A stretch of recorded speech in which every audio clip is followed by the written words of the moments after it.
Analyse, avis, questions d'actualité, c'est le podcast du Labo des Jeux. Bonjour et bienvenue dans un nouvel épisode du podcast du Labo des Jeux. Aujourd'hui, je vous propose que l'on parle de Concordia. Concordia est un jeu qui est sorti en 2013.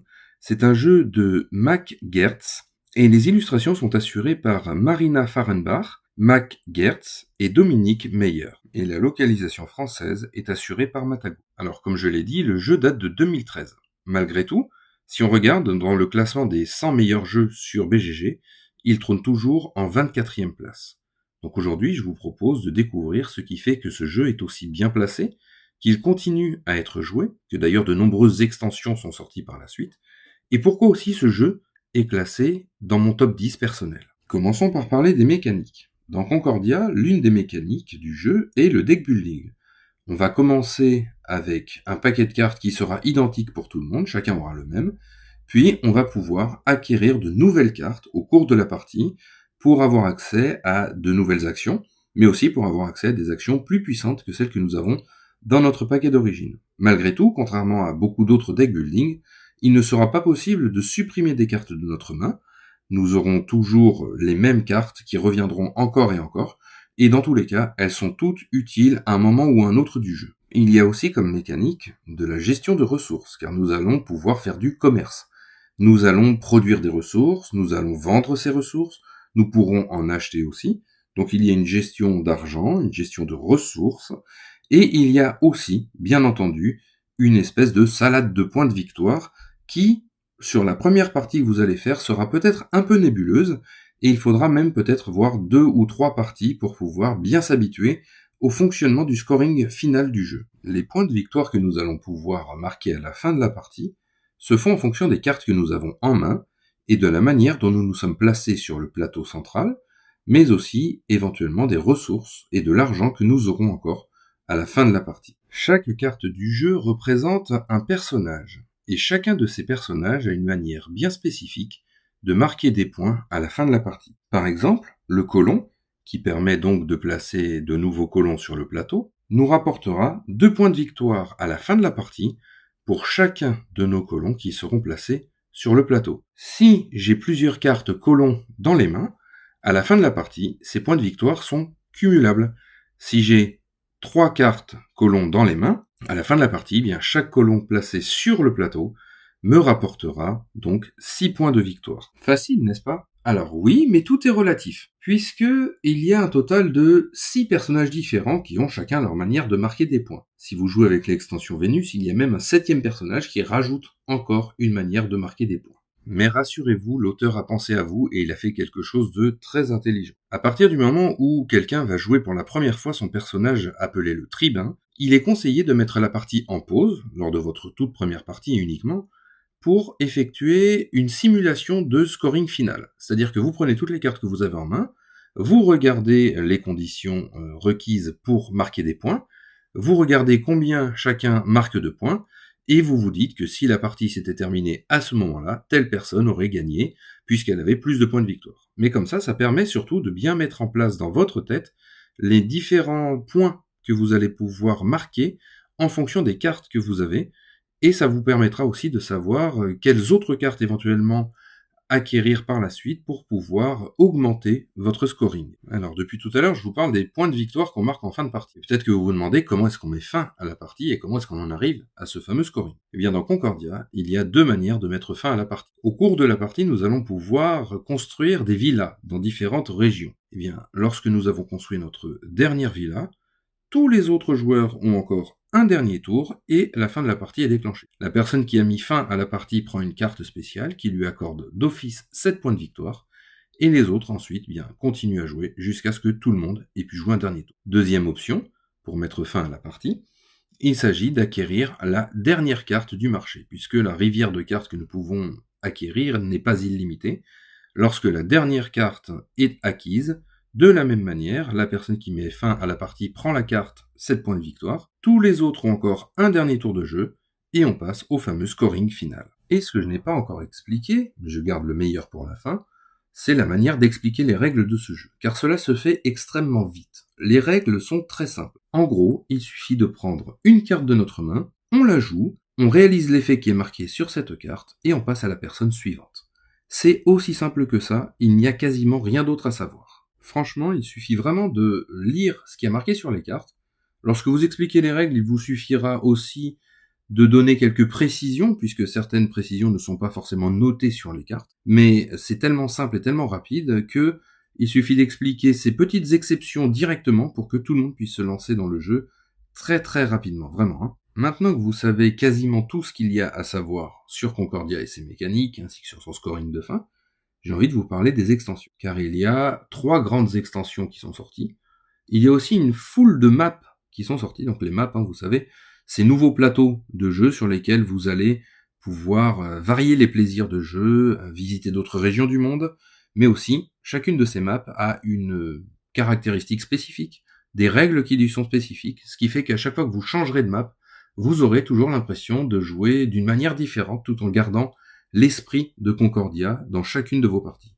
Pour ce qui est des extensions, je vais parler en premier de Vénus. Vénus ajoute essentiellement un mode par équipe. Donc ce mode par équipe permet déjà de jouer jusqu'à 6, alors que d'origine le jeu permet de jouer jusqu'à 5 seulement. Et en équipe, on va jouer en 2 contre 2, ou alors en 2 contre 2 contre 2. Mais c'est vraiment un mode de jeu qui est réservé à ceux qui connaissent déjà un minimum le jeu, puisque il y a un petit twist sur la manière de jouer. À partir du moment où vous jouez une carte, votre coéquipier ou votre coéquipière va devoir jouer le même effet de carte que vous. Ce qui peut provoquer des difficultés si, par exemple, vous voulez construire une villa qui demande d'avoir beaucoup de ressources, et si votre coéquipier n'a pas les ressources, vous allez peut-être lui faire perdre du temps, ou alors si ces ressources, il les conservait pour quelque chose d'autre, eh bien c'est fichu, sa prochaine action sera perdue, ou il devra la changer. Donc c'est vraiment quelque chose qui est à réserver pour les plus aguerris, sachant que, en plus, il est interdit de communiquer sur vos actions. Donc vous ne pouvez pas ouvertement dire « moi la prochaine fois j'aimerais jouer telle carte, alors ne me fais pas dépenser d'argent », par exemple. Il faudra vraiment vous adapter. La seconde extension, que je trouve vraiment très intéressante, est l'extension Salsa. Elle apporte non seulement une ressource bonus, qui s'appelle le C, qui est une ressource vraiment joker, que nous allons pouvoir utiliser en remplacement d'une autre ressource si nous n'en disposons pas.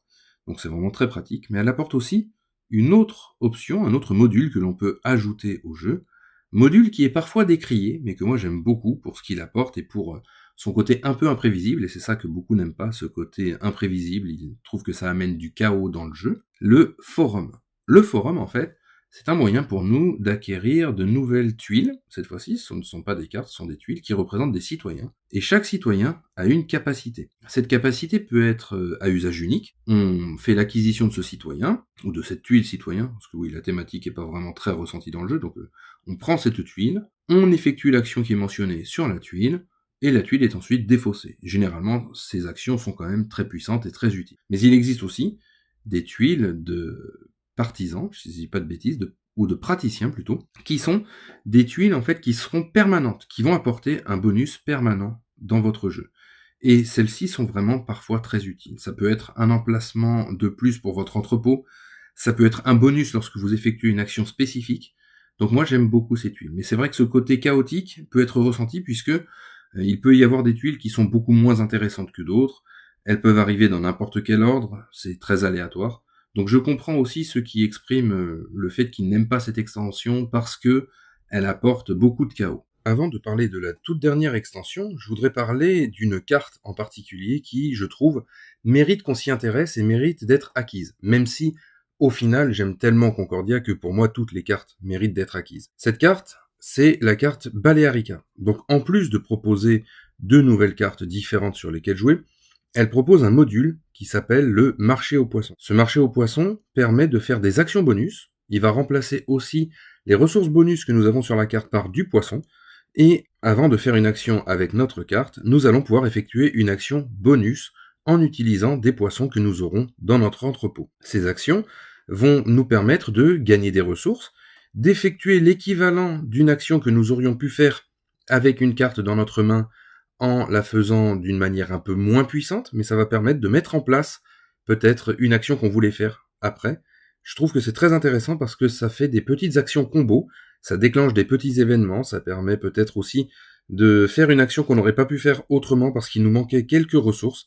Donc elle est très gratifiante et très satisfaisante et j'aime énormément ce petit module de marché aux poissons, à tel point que je ne fais plus aucune partie sans inclure directement ce marché aux poissons. Et enfin, je vais vous parler de l'extension Solitaria, qui, comme son nom l'indique, permet de jouer en solitaire au jeu. Mais pas que. On peut jouer effectivement en solo, contre un adversaire virtuel qui va essayer de nous mettre des bâtons dans les roues, mais aussi il est possible d'ajouter ce joueur virtuel lors d'une partie en duo.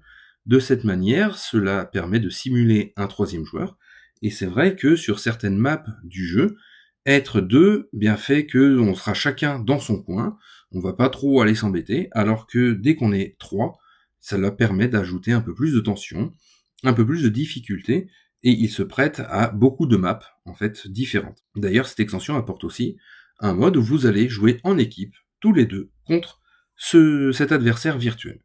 Une extension qui est vraiment très intéressante, très utile pour les solistes, et qui apporte un véritable challenge, puisque l'automa que l'on va devoir vaincre ne se laissera pas faire, sera très coriace, et joue toujours une carte en réaction à ce que vous avez joué comme carte. Donc vous jouez une carte, et lui réagit par rapport à ça. Et c'est très intéressant parce qu'on a parfois l'impression d'avoir réellement un véritable joueur qui essaie de nous vaincre. Donc voilà un petit peu tout ce que propose Concordia. Et pour conclure, je dirais que vraiment, moi j'aime énormément ce jeu parce qu'il est simple à expliquer. Les parties sont alors assez longues, il faut dire ce qui est quand même, puisque ce n'est pas évident de se développer très vite. Mais malgré tout, on a toujours cette sensation de satisfaction à la fin de la partie. On voit où est-ce qu'on s'est développé sur la carte, on voit le résultat de ce qu'on a fait, on voit nos points de victoire grimper, et on croise les doigts en espérant que les autres n'auront pas fait mieux que nous, puisque parfois ça se joue vraiment à très peu. Et avec toutes ces différentes variétés de maps disponibles, tous ces petits modules que l'on peut ajouter dans chaque extension, on a un jeu qui se renouvelle sans cesse. On n'a jamais l'impression de jouer au même jeu, même si on fait quasiment tout le temps un petit peu la même chose, de partie en partie. Mais le fait de changer de map, de rajouter des extensions, de rajouter des modules, donne vraiment un côté unique à chaque partie, et permet de ne jamais s'ennuyer sur ce jeu. Donc voilà, j'espère vraiment que ce podcast vous a plu, que ça vous aura donné aussi envie d'essayer Concordia si vous ne le connaissez pas déjà. Et je vous dis à très bientôt pour un nouveau podcast. Vous pouvez également nous soutenir grâce à notre Ko-fi, dont on vous met le lien en description. Merci.